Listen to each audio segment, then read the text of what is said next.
aftermath of the deadly school shooting in Parkland, the push for safer schools in Florida took a big step forward when Governor Rick Scott signed the bill passed by state legislators. Tonight, CBS 4's Joan Murray has reaction to the new law from the father of one of the victims. I was there fighting for all the families. I took it personal. The loss of his daughter Meadow in the Stoneman Douglas massacre empowered Andy Pollock to push for change. And on Friday, he was next to the governor when the Stoneman Douglas Safety Act became law. I feel like we achieved something in the right direction. While the bill raises the gun purchasing age to 21 and imposes a 3-day waiting period, Pollock says what will make schools safer are 3 big things in the bill. 1, enabling law enforcement to take guns away from troubled people. 2nd, the expansion of mental health services to zero in on a real threat. And the Errant Vice Guardian program, which voluntarily allows a school staff member to be armed and ready.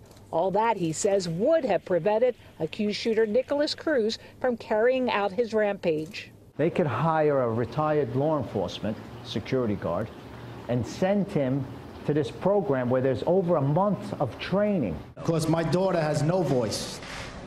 She was murdered last week and she was taken from us. Shot 9 times. Pollock, who met twice with the president in the days following the mass shooting, says he supports any federal effort to protect school children. We are done with your agenda to undermine voters' will and individual liberty in America.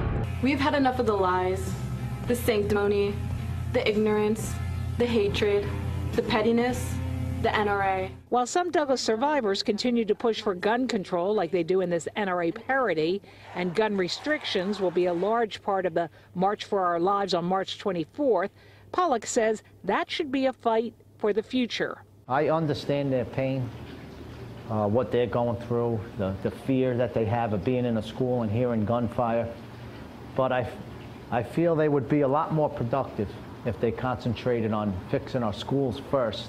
And Andy Pollock wants to take his message of safe schools on the road. He plans to meet with governors all over the country, show them Florida's law to use it as a blueprint so they can learn from Stoneman Douglas's tragedy.